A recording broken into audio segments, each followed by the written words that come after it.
Hi guys! Ako nga pala si Ina, isang OFW dito sa bansang Czech Republic.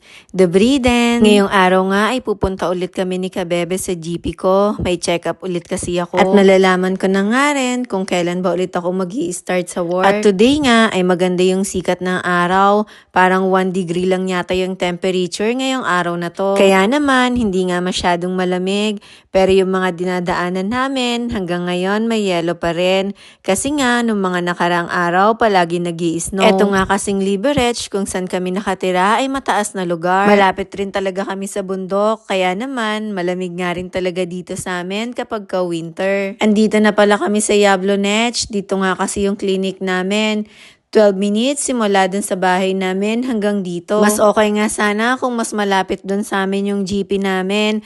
Kaya lang kasi ito na yung nirecommend sa amin ng HR namin. Kaya hindi na kami naghanap ng ibang GP. Alam kasi namin na marunong silang mag-English. Kasi nga sila yung nirecommend sa amin ng HR. Nag-CR lang muna pala kami bago kami umalis. At tinatanong nga ako ni Kabebe dyan kung nagugutom na daw ba ako.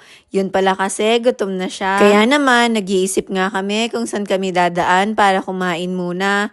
Mamaya kasi mag-grocery kami sa Macro. Sabi nga niya sa akin, doon na lang daw yata kami sa mall na malapit sa amin. Pero naisip ko naman, bakit hindi na nga lang dito sa Jablonec? Para mamaya, dire-diretso na lang kami sa Macro. Kaya nag-search na muna kami ng malapit na makakainan dito. At sabi nga ni Kabebe, kahit McDo na lang daw muna. Nag-breakfast naman kasi siya ng kanin kaninang umaga. Ang ganda pala ng view dito sa may parking. Pataas rin kasi to, kaya kitang-kita namin yung mga puno dun sa baba. At dito nga pala kami napunta sa Centrum Jablonec.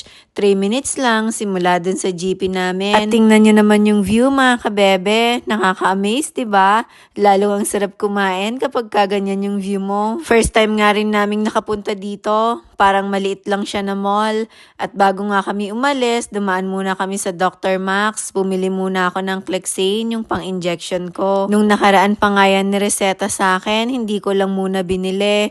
Meron pa naman kasi akong ginagamit. At saka matagal pa rin naman kasi yung expiration ng prescription nila. Nandito na pala kami sa Macro, mga Kabebe. Mag-grocery na kami niyan. Siya nga pala, about pala dun sa sick leave ko, sinabihan pala ako na mag-email daw ako sa kanila ng February 27 at i-extend pa nga daw nila yung sick leave ko ng buong March. At ang schedule ko nga sa GP ay sa March 31. Kaya feeling ko, baka pagdating ng April, papasok na ako niyan. Konti nga lang yung bibilhin naming grocery ngayon dito sa Macro. Ang pinunta lang naman talaga namin dito ay yung mga karne. Mas mura kasi dito compare sa mga grocery. Pineflex pala ni Kabebe yung mga favorite niya na chocolate dito. Bumili na nga rin ako netong cacao powder. Mas mura kasi talaga dito. Itong hipon naman, dito lang talaga kami nakakabili sa Macro. 285 crowns nga yung isang box na yan.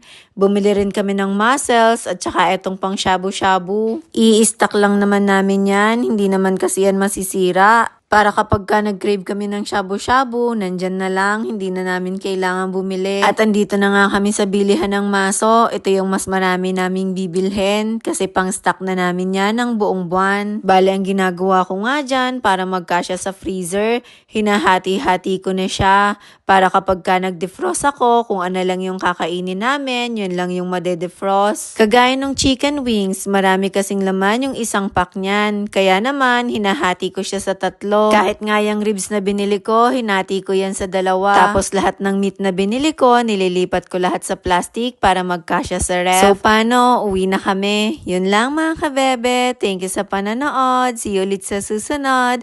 Bye-bye!